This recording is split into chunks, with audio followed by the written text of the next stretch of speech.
Bonjour à tous, merci de choisir Sen Radio pour vous informer à la une de l'actualité de ce 17 septembre. Le chef de l'État au cœur des inondations dans la banlieue de Dakar à Keur Massar. Le président Macky Sall annonce une somme de 30 milliards déjà disponible pour l'assainissement sur l'étendue du territoire. Il promet plus et mieux pour gérer les inondations. Déjà, Keur Massar sera érigé en département, affirme le chef de l'État. À Keur Massar, 60 hectares sont inondés, 58 quartiers sous les eaux, 67 écoles impactées. Les sinistrés se comptent par milliers. Moussa Thiam sera en direct dans cette édition. Il suit la visite du chef de l'État dans la banlieue de Dakar. Le chef de l'État va ainsi partager la souffrance des Sénégalais impactés par les inondations. Analyse avec l'enseignant-chercheur Papa Ogosek. Il sera l'invité de cette édition. Nous irons également à Saint-Louis. Parmi les zones jugées prioritaires à Saint-Louis, plusieurs quartiers sont encore sous les eaux. Saint-Louis a besoin d'un système d'assainissement efficace. Des migrants sénégalais et gambiens, dont 7 femmes et un enfant de 2 ans, interceptés à Differ alors qu'ils tentaient de rallier l'Espagne à bord d'une embarcation artisanale. Ils ont été tous interceptés hier soir. Vaste opération coup de poing dans le secteur de la boulangerie. Les autorités du commerce ont débuté les opérations ce matin. 5 zones sont ciblées.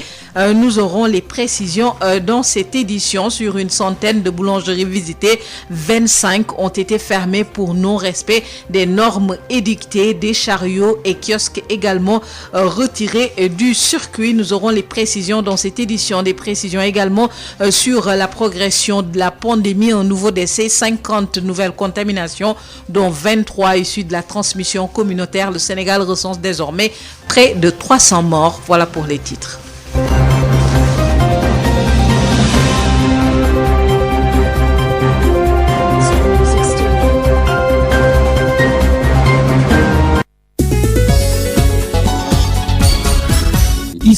Bonjour à tous. Hassan Thioune assure la mise en onde de cette édition qui nous mène directement dans la banlieue de Dakar où le chef de l'État effectue une visite de terrain à Keur Massar. Après constat de l'ampleur des inondations, véritable drame, le président Macky Sall a décidé d'ériger Keur Massar en département. À Keur Massar, 60 hectares sont inondés, 58 quartiers, 7 écoles, près de 3000 sinistrés recensés. Le chef de l'État qui annonce au moins 30 milliards déjà disponibles pour l'assainissement du pays. Elhadj Moussa Thiam, bonjour.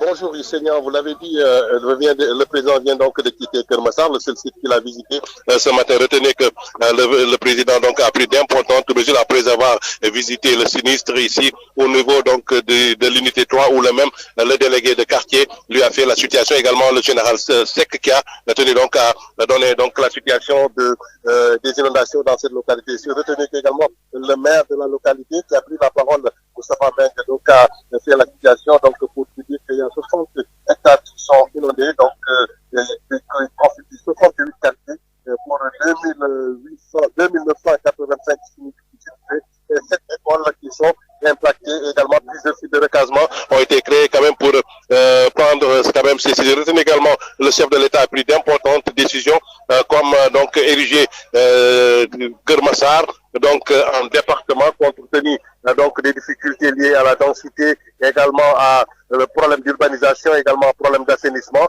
et il va voir avec le ministre des collectivités locales comment donc voir pour une cohérence territoriale gérer la situation et ériger Keur Massar avec d'autres communes, donc les populations pourront faire un nouveau département donc digne de ce nom. Retenez également, le président a annoncé 30 milliards donc pour l'assainissement dans les autres localités, mais il faut retenir également les fonds sont disponibles et financés par la Banque mondiale, et l'hommage a été renforcé de plus de 13 milliards pour pouvoir quand même gérer les problèmes d'assainissement, et surtout au niveau de Keur Massar qui constitue l'épicentre des inondations. Retenez que Seigneur le maire a failli être le maire de la localité qui est très critiqué, a failli être laissé par les populations et l'intervention quand même de ses volets. Une visite qui a été plus ou moins politique, beaucoup de responsables politiques ont effectué le déplacement, mais des fois, des cris des populations sinistrées fusent avec ceux des partisans du président Macky Sall. Donc, qui ont tenu à faire le déplacement ici à Keur Massar. Nous a parlé El Hadj Moussa Thiam pour la radio Sud FM. Merci beaucoup El Hadj Moussa Thiam, le chef de l'État dans la banlieue à Keur Massar. Le président Macky Sall décide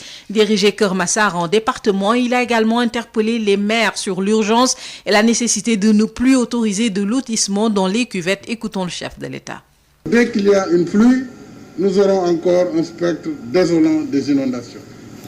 Donc nous devons nous aider là-dessus, travailler ensemble la main dans la main pour que les zones non édificantes ne soient plus des zones autorisées pour l'habitat. C'est ça qui permettra de donner un sens aux actions que nous sommes en train de mener. Énormément de ressources ont été injectées et nous allons continuer à le faire, puisque de façon globale, le département de Pikine est dans des zones de marécage. Quand vous reprenez les anciennes cartes, toutes ces zones étaient des zones de marécage. Mais nous pouvons faire de l'assainissement et nous le ferons, Inch'Allah.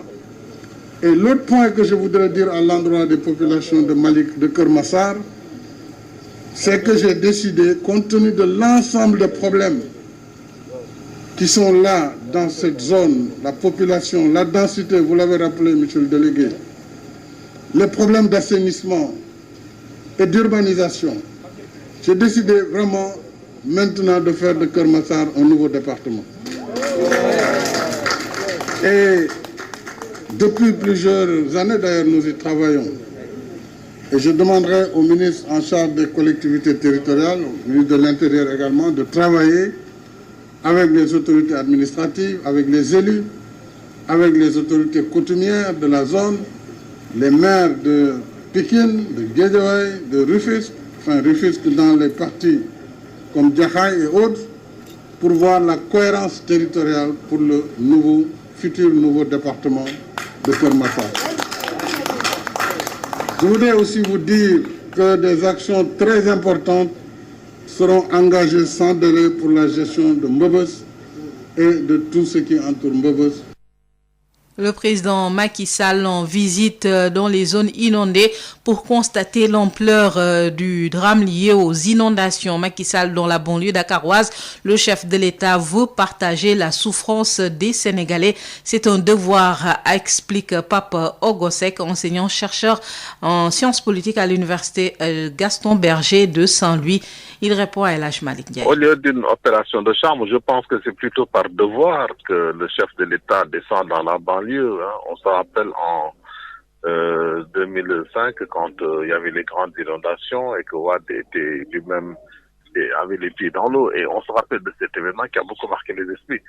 Donc ce n'est que par devoir que le président partage un peu les souffrances des Sénégalais. Qui sont dans l'eau depuis actuellement plusieurs semaines. Parce que nous avons tous des parents ou des amis qui sont dans cette situation-là. Et donc, il est inadmissible que les autorités ne soient pas présentes. D'autant plus que on ne sent pas les maires, la présence des maires dans ces localités-là. On se demande même quel est le rôle de ces communautés, de ces collectivités locales, parce que vraiment, c'est un peu la panique dans la banlieue. Quel doit être le discours du chef de l'État? Moi, je pense que au-delà de cette visite, je crois que la question des inondations pose un problème très profond. Et depuis 1960, chaque année, c'est la même chose. Alors moi, ce que je trouve quelque peu inconcevable, c'est qu'on bâtisse des rues, qu'on mette des trottoirs en oubliant de mettre des évacuations d'eau de pluie. Et là, vraiment, c'est inadmissible. Il faut que l'État revoie la politique d'aménagement du territoire et surtout de l'urbanisation, parce que avant de construire des maisons, je pense qu'il faut d'abord que les techniciens de l'assainissement puissent quand même faire d'abord des réalisations sérieuses avant toute construction. Ça, il faut vraiment que la réglementation à ce niveau soit beaucoup plus fine. Papa Ogosek, enseignant-chercheur en sciences politiques à l'Université Gaston Berger de Saint-Louis, il sera tout à l'heure notre invité après la page sport. En attendant, direction Saint-Louis. Saint-Louis, parmi les zones jugées prioritaires, plusieurs quartiers à Saint-Louis sont encore sous les eaux, des maisons toujours envahies. À Saint-Louis, les ménages sinistrés attendent l'appui de l'État, mais Saint-Louis a surtout besoin d'un système d'assainissement efficace. Yves Tendeng. Effectivement, Ifignan, vous l'avez dit, les eaux de pluie sont toujours là et plusieurs quartiers toujours inondés, des quartiers du faubourg de Sort notamment, 22 donc des 33 quartiers que compte la commune sont toujours sous les eaux, donc des maisons toujours envahies par ces eaux de pluie, des eaux de pluie souvent mélangées aux eaux des fosses septiques, une situation insoutenable pour ces habitants donc impactés qui aujourd'hui, vous l'avez dit, attendent impatiemment l'appui de l'État, un appui qui cible d'ailleurs 5000 ménages au niveau de la région de Saint-Louis qui vont devoir recevoir chacun une enveloppe financière allant de 200 000 francs à 300 000 francs CFA et ce en fonction du niveau d'impact. Au moment où nous vous parlons, plus de 2850 ménages sur les 5000 ciblés ont été déjà recensés par les autorités de la région qui précisent d'ailleurs que la commune de Saint-Louis reste la commune la plus impactée par rapport à ces problèmes d'inondation. Cependant, les citoyens rencontrés appellent les autorités de la région à plus de transparence par rapport à ces opérations de ciblage des ménages, ceci afin d'éviter les complications ou même les réclamations qu'a connu la distribution de l'aide d'urgence alimentaire force Covid-19. Mais la plupart des personnes que nous avons interrogées estiment que la ville de Saint-Louis a plutôt besoin d'un bon système d'assainissement efficace, ceci donc pour mettre un terme de manière définitive aux problèmes liés aux inondations. Des problèmes qui se répètent d'ailleurs chaque année en période d'hivernage, et ce malgré les nombreux efforts des autorités de la région, notamment les nombreuses motopompes qui sont souvent mobilisées pour l'évacuation de ces eaux de pluie. D'où d'ailleurs cette invitation des citoyens saint-louisiens adressée au président Macky Sall afin qu'il fasse de la région de Saint-Louis, notamment de la ville tricentenaire, une priorité dans ces grands travaux. Voilà ce qu'on peut retenir par rapport à cette ville de Saint-Louis qui est fortement touchée par ces inondations et qui, selon ses habitants, mériterait aujourd'hui d'un bon système d'assainissement efficace. Merci beaucoup Yves Tendeng. Parlons de l'immigration clandestine. 73 migrants sénégalais gambiens dont 7 femmes en partance pour l'Europe interceptés à Diffère, commune de Palmarin, c'est à Fatick selon l'APS. Ils sont retenus à la brigade de Fimela pour les besoins de l'enquête. Parmi eux, 4 membres de l'équipage et un enfant de 2 ans. Ces migrants sont originaires essentiellement de Kayar, Saint-Louis et Dakar. Ils ont été interceptés à bord d'une embarcation artisanale hier soir. Ils voulaient rallier l'Espagne. Ils seront remis au parquet, précise toujours l'APS. Sécurité en mer, justement, l'État du Sénégal met à la disposition des pêcheurs des balises de géolocalisation. Il s'agit d'un système de surveillance adapté aux pirogues de fabrication artisanale, capable de collecter et de transmettre des données par réseau satellitaire. Ce programme va ainsi réduire les disparitions en mer et les pertes en vies humaines, expliquent les promoteurs de cette initiative lors d'une réunion d'information et de sensibilisation avec les pêcheurs de Mbour. Ndiaga Cissé, secrétaire général du réseau des comités locaux des pêches artisanales au Sénégal, s'explique au micro de Moustapha Sall. Nous sommes dans le cadre d'une mission de présentation de balises de géolocalisation que nous avons commencé depuis avant-hier à Saint-Louis. On a fait hier Kayar, aujourd'hui nous sommes à Mbour pour la poursuite de la mission qui consiste à vraiment présenter une balise de géolocalisation aux acteurs de la pêche. Ce qui entre en droite ligne avec la sécurité des pêcheurs. Et nous remercions aussi notre ministère de tutelle, parce que c'est lui aussi qui a mis ce programme-là en place pour qu'on puisse doter les pirogues de type artisanal des balises de géolocalisation qui, à 5 minutes au temps T, peut tracer et donner la position de ces pirogues. Ce qui va forcément peut-être réduire les disparitions en mer et les pertes en pêche. Le ministre nous a dit que maintenant on est au XXe siècle et les technologies sont développées. Maintenant, il ne faut plus entendre les disparitions en mer ou bien les pertes. On a assez testé. Il y a 5 ou 4 concessionnaires qui sont là, qui fabriquent les géolocalisations, mais on était toujours à la phase test. Maintenant, il a décidé de doter carrément ces pirogues-là d'un système de géolocalisation, comme je l'ai dit tantôt, pour essayer de réduire. On va mettre un système d'acquisition qui sera, vous le savez, tous les matériels de pêche sont exonérés au Sénégal. Donc le système, peut-être le pêcheur va donner un reliquat, l'État va essayer de mettre en place un système de subvention, comme il l'a toujours fait, et les pêcheurs vont contribuer un reliquat pour l'acquisition. Mais il y a des conseillers qui nous disent qu'ils sont prêts à mettre 1000 balises par an. Ça veut dire que peut-être s'il y a 3 ou 4 qui fournissent 1000, on sera à 3000 par an. Bon, d'ici 2 ou 3 années, on pourra faire 10 000 ou le maximum possible. On est presque à 20 000 pirogues au Sénégal, ou 25 000 si vous voulez. Sud FM. Opération coup de poing dans le secteur de la boulangerie débutée ce matin par la direction du commerce intérieur. 5 zones ciblées sur une centaine de boulangeries visitées. 25 ont été fermées pour non-respect des normes requises. 32 chariots ou pousse-pousse, 24 vélos, un kiosque retiré du circuit entre Médina et Plateau. Du matériel également saisi dans les autres localités ciblées. Et l'opération va se poursuivre demain vendredi, explique Omar Diallo, directeur du commerce intérieur. On l'écoute avec Babacar Sow. Depuis décembre 2019, nous avons pris une disposition réglementaire pour réorganiser et moderniser ce secteur-là, qui demandait à ce que l'ensemble des boulangeries existantes au Sénégal fassent l'objet d'une déclaration d'existence et que ces boulangers sont astreints à une fabrication du pain respectant la nouvelle norme sur le pain. Deuxième chose, la distribution de ce pain-là, du fait de cette réorganisation, est soumise à une certaine norme de conditions, notamment le fait de livrer le pain uniquement par véhicule motorisé. Troisième volet, la distribution du pain et le lieu de distribution de ce pain fait l'objet d'un agrément. C'est toutes ces dispositions combinées que nous nous sommes chargés aujourd'hui de faire appliquer sur le terrain. Et cela fait suite au délai de rigueur qui avait été accordé par le décret sur 6 mois. Pour la journée d'aujourd'hui, nous n'avons ciblé que 5 zones. La zone de Ouakam, la zone de Grand Yoff, la zone de la Médina, la zone des Parcelles Assainies et la zone des Plateaux. Alors,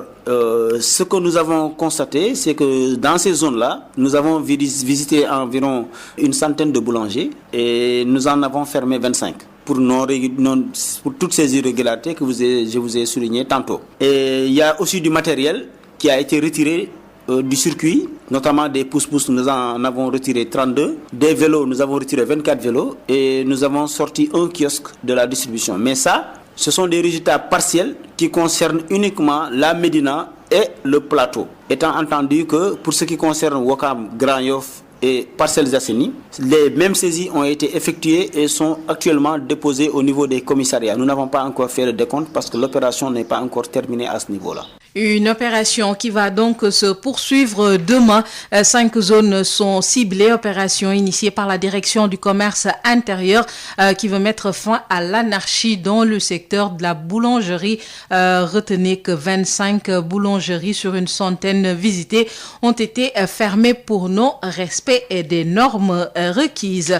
Covid-19, un nouveau décès, 50 nouvelles contaminations dont 23 communautaires recensées ces dernières 24 heures. 167 patients sont également déclarés guéris. Au total, le Sénégal recense 300 décès, 14 618 cas positifs depuis le début de la pandémie. Le point avec le docteur El Hadj Mamadou Ndiaye, directeur de la prévention. Sur 1312 tests réalisés, 50 sont revenus positifs, soit un taux de positivité de 3,81%.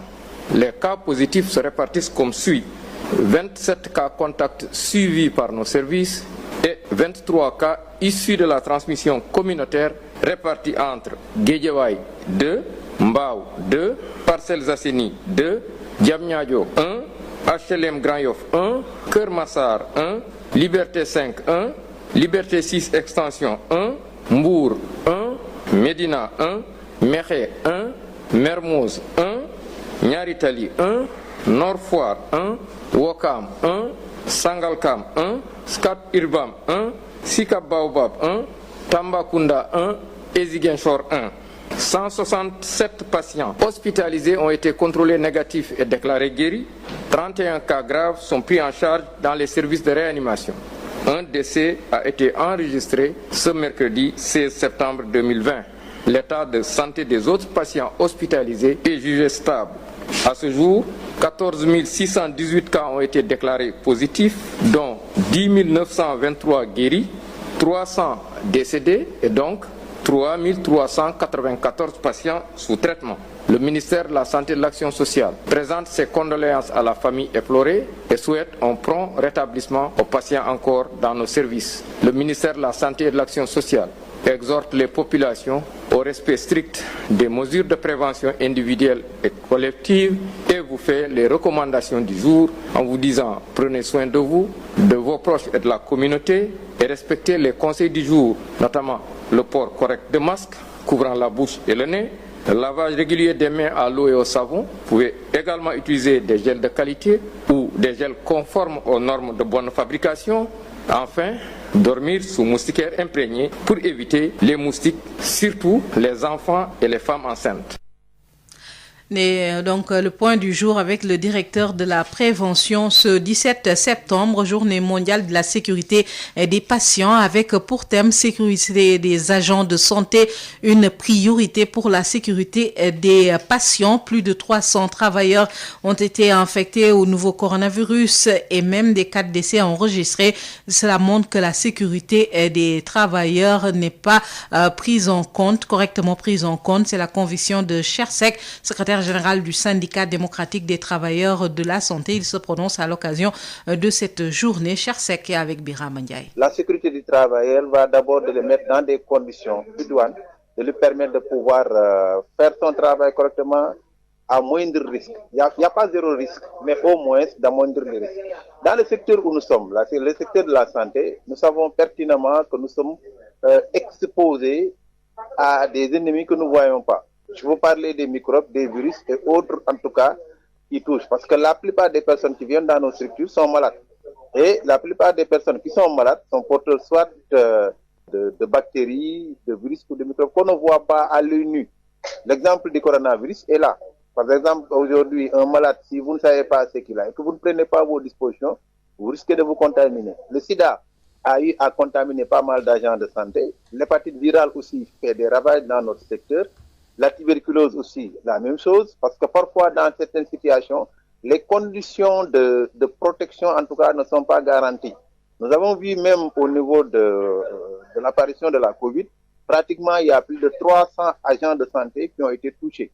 Et il y a eu même des cas de décès que nous déplorons, mais ce sont les risques du métier. Mais il faudra savoir, parce qu'au début, les gens n'avaient pas pris les mesures idoines en termes de masques, de visières, et des conditions de travail pour permettre aux personnes qui sont directement exposées, surtout ceux qui sont dans les services d'accueil et des urgences, parce que quand un malade vient en état de détresse ou de catastrophe, vous n'avez pas le temps de prendre vos dispositions, de prendre vos protections. Vous êtes en contact direct au risque de vous exposer. Et cela, nous l'avons constaté dans nos structures partenaires de pouvoir le faire. Les autres, c'est par rapport aux visites médicales quotidiennes qu'on doit faire. Parce qu'un agent de santé doit au moins impérativement avoir 2 visites médicales, faire un bilan complet au moins chaque 6 mois. Ça veut dire dans l'année, 2 fois au moins dans l'année. Ça, c'est valable dans les services de la médecine du travail. Donc, il faudra impérativement améliorer les conditions dans le cadre de la médecine du travail, faire des bilans aux malades, les mettre dans des conditions qui leur permettent de pouvoir se protéger par rapport à certaines maladies.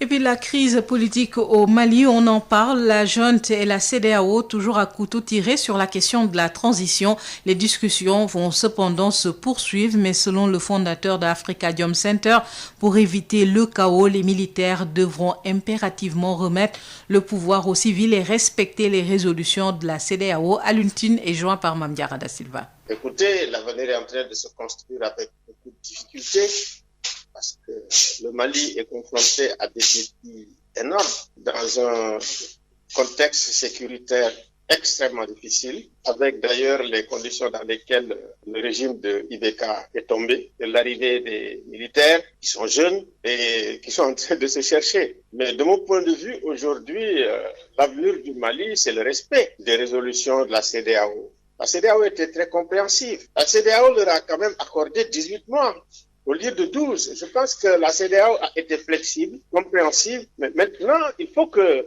les militaires, leur vocation, c'est pas d'exercer le pouvoir, c'est de protéger le pays, la sécurité du pays. Donc, ils n'ont qu'à remettre le pouvoir aux civils. Au Mali, il y a des hommes intègres, il y en a plein. Au Mali, il y a des gens qui sont capables, extrêmement compétents. Donc, il me semble qu'en discutant et en étant flexible aussi, je pense qu'ils peuvent trouver les solutions les plus appropriées à la situation actuelle. Moi, je suis encore confiant parce que aujourd'hui, je pense qu'ils ont bien compris que pour lever les sanctions de la CEDEAO, il faut remettre effectivement le pouvoir aux civils. Est-ce que la CEDEAO a les moyens de forcer la junte à respecter cette résolution? Mais bien sûr que la CEDEAO a les moyens. Les moyens, c'est pas seulement de dire les sanctions, les moyens aussi, c'est la diplomatie. Je pense qu'il y a l'ancien président du Nigeria qui retourne sur place, qui va continuer les discussions, qui va continuer le dialogue.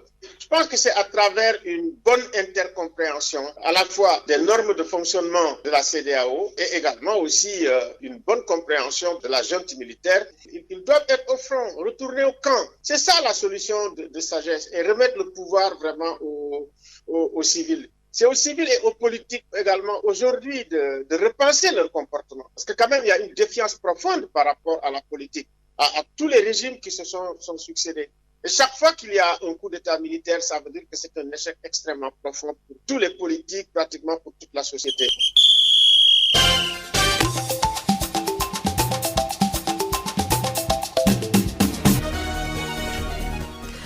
La page sport, Odile Minkilan, bonjour. Bonjour, Isseignan. Basket pour démarrer, préparation de la Basketball Africa League. L'AS Douane demande l'autorisation pour débuter le regroupement. À cause de la pandémie, Isseignan, toutes les infrastructures sportives sont fermées. Le coach de l'AS Douane souhaite une dérogation pour la préparation de la Ligue africaine de basketball où elle doit représenter le Sénégal. À ce propos, nous allons écouter Mamadou Gueye Pabi, c'est lui le coach de l'AS Douane. Vous savez déjà, nous comptons aborder ce tournoi avec le contexte actuel avec beaucoup d'enthousiasme. D'abord pour l'aspect purement sportif et le plaisir de retrouver le terrain. Ensuite pour l'honneur de représenter notre pays à ce tournoi inaugural de la boule qui dans quelques années sera probablement l'événement sportif le plus important en Afrique. Ce sera quand même difficile vu le contexte actuel, mais la douane, vous savez, est assez professionnelle qui a l'habitude de relever les points défis et nos autorités sont totalement mobilisées pour nous mettre dans les conditions de reprise sur le plan technique malgré la pandémie. Et en tout cas, je vais toujours continuer à travailler avec mon staff pour rendre quand même le basket sénégalais fier que nous aurons la chance et l'opportunité de représenter. Mais quand même difficile, très très difficile, parce que c'est tout simplement, ça fait 6 mois, nous n'avons pas compétit, on est en stand-by, nous n'avons pas de compétition, nous n'avons pas d'entraînement. Nous sommes en train de voir avec les autorités pour avoir la permission de pouvoir s'entraîner dans les plus brefs délais. Et je vous dis, ce sera extrêmement difficile parce que la poule, là où nous sommes, nous allons rencontrer probablement Petro Angola, qui représente pratiquement l'équipe nationale angolaise, l'AS Calais du Mali, qui représente pratiquement l'équipe nationale du Maroc, et la gendarmerie nationale. Je pense que nous sommes au même niveau que la police du Mali. Et vous savez, ils sont en avance déjà parce que les Maliens sont en compétition, nous pas. Donc, nous avons certes des chances, mais nos chances quand même sont dans le contexte actuel, d'autant plus que nous n'avons pas encore commencé les entraînements ni des compétitions. Mamadou Gueye Pabi, coach de l'AS Douane, la Basketball Africa League BAL est prévu du 5 au 20 décembre 2020. Football, le menu du jour. Classement FIFA du mois de septembre, le Sénégal toujours sur le toit de l'Afrique est 20e mondial devant la Tunisie 26e et le Nigeria 29e. La Belgique occupe la première place mondiale suivie de la France et le Brésil vient à la 3e position. Football en France, on boucle les matchs retard de la première journée de la Ligue 1. L'Olympique de Marseille reçoit Saint-Étienne ce soir à 19h. Merci beaucoup, Odile Minkilan. Sud Midi, l'invité. Papa Ogosek, enseignant-chercheur en sciences politiques à l'UGB, répond à El Hadj Malick Ndiaye. Nous sommes avec Papa Ogosek, bonjour. Oui, bonjour El Hadj Malick. Vous êtes enseignant, chercheur en sciences politiques à l'IGB. Alors, le chef de l'État dans la banlieue dakaroise aujourd'hui. Alors, peut-on parler d'une opération de charme du chef de l'État dans ce contexte d'inondation? Oui, bon, au lieu d'une opération de charme, je pense que c'est plutôt par devoir que le chef de l'État descend dans la banlieue. On se rappelle en 2005 quand il y avait les grandes inondations et que Wade était lui-même, disons, avait les pieds dans l'eau, et on se rappelle de cet événement qui a beaucoup marqué les esprits. Donc ce n'est que par devoir que le président partage un peu les souffrances des Sénégalais qui sont dans l'eau depuis actuellement plusieurs semaines. Parce que nous avons tous des parents ou des amis qui sont dans cette situation-là. Et donc, il est inadmissible que les autorités ne soient pas présentes. D'autant plus que on ne sent pas les maires, la présence des maires dans ces localités-là. On se demande même quel est le rôle de ces communautés, de ces collectivités locales, parce que vraiment, c'est un peu la panique dans la banlieue. Par rapport à la gravité de la situation, est-ce qu'il n'est pas un peu en retard par rapport à cette visite? Oui, moi je pense que le président Macky, en raison de sa formation d'ingénieur, est quelqu'un qui observe d'abord et qui analyse avant d'agir, quoi. Donc c'est un peu par déformation professionnelle peut-être, mais c'est une excellente chose que de réagir à temps aussi. Donc parce que passer la nuit à la Belle Étoile pendant 3 jours, ça peut être très très difficile pour un père de famille. Ça peut même mener à des situations psychologiques terribles. Donc il y a aussi les contraintes administratives, qui font que pour débloquer des moyens et tout ça, c'est très difficile dans nos pays. Et donc, c'est pas évident que le président vienne comme ça, les mains vides. Donc, c'est un peu ça qui explique certainement le retard dans la descente. Et d'autant plus qu'on est dans un contexte de crise. Mais il est vrai que cette réaction aurait pu se faire un peu plus tôt et partager peut-être les souffrances des Sénégalais. Mais c'est peut-être dû à un agenda présidentiel que nous ne contrôlons pas. Quel doit être le discours du chef de l'État? Moi, je pense que au-delà de cette visite, je crois que la question des inondations pose un problème très profond. Et depuis 1960, chaque année, c'est la même chose. Alors moi, ce que je trouve quelque peu inconcevable, c'est qu'on bâtisse des rues, qu'on mette des trottoirs en oubliant de mettre des évacuations d'eau de pluie. Et là, vraiment, c'est inadmissible. Il faut que l'État revoie la politique d'aménagement du territoire et surtout de l'urbanisation, parce que avant de construire des maisons, je pense qu'il faut d'abord que les techniciens de l'assainissement puissent quand même faire d'abord des réalisations sérieuses avant toute construction. Ça, il faut vraiment que la réglementation à ce niveau soit beaucoup plus accentuée et que l'on puisse avoir maintenant qui prennent, disons, les bons chemins, quoi. En plus de cela, je voulais évoquer la question du financement des assainissements, parce que l'histoire du plan décennal des 700 milliards, etc., moi, je pense qu'il y a quand même des choses à clarifier. Il y a beaucoup de tape-à-l'œil qui est souvent fait dans ces travaux-là, et je pense qu'aujourd'hui, le Sénégal est dans une situation qui doit dépasser, disons, ces histoires de tape-à-l'œil, parce qu'il faut que les gens travaillent sérieusement et que les projets soient exécutés dans les délais avec les budgets alloués. Donc, à ce niveau, le chef de l'État doit faire preuve de beaucoup de rigueur et de célérité pour que ces histoires ne se répètent plus. Est-ce qu'il y a crainte de politisation de ces inondations? Politisation, oui, bien sûr, parce que l'opposition est toujours aux aguets, et elle n'attend que ce genre de catastrophe, entre guillemets, pour se mettre du côté des Sénégalais et tirer sur le pouvoir. Et donc ça, c'est de bonne guerre pour une opposition qui se respecte. Et le jeu démocratique, c'est aussi cela, c'est aussi un jeu d'équilibre des pouvoirs. Quand il y a des abus d'un côté, il est nécessaire que l'opposition tire quand même sur la sonnette d'alarme, et c'est ça qui fait avancer la société. Il y a également cette mission d'information de l'Assemblée nationale. D'aucuns estiment qu'il était nécessaire de créer une commission d'enquête parlementaire. Cela vous inspire quoi? Ah oui, je pense que quand même les Sénégalais ont le droit de savoir, puisque on nous donne des chiffres, 700 milliards, c'est quand même extraordinaire pour un budget décennal. Et on ne connaît pas la destination, qu'est-ce qui a été fait mensuellement, qu'est-ce qui a été dépensé annuellement. Donc on ne sait pas exactement comment cet argent-là a été utilisé. Et donc les Sénégalais ont aussi le droit de savoir. Et l'Assemblée nationale, au-delà des aspects, des considérations politiques, devrait quand même s'intéresser très sérieusement à cette question-là, puisqu'il s'agit de l'argent public qui a été débloqué suite à des instructions du président. Et donc, je crois qu'il faut faire en sorte que l'Assemblée nationale se saisisse de cette affaire-là et que les ministres ou les hauts fonctionnaires responsables soient quand même auditionnés et qu'ils soient aussi redevables d'un certain nombre de choses, parce qu'on ne peut pas continuer comme ça à gaspiller l'argent public dans une situation de crise avec les nombreux problèmes que nous connaissons aujourd'hui. Pape Ogosek, je vous remercie. Oui, merci beaucoup. Je rappelle que vous êtes enseignant, chercheur en sciences politiques à l'UGB.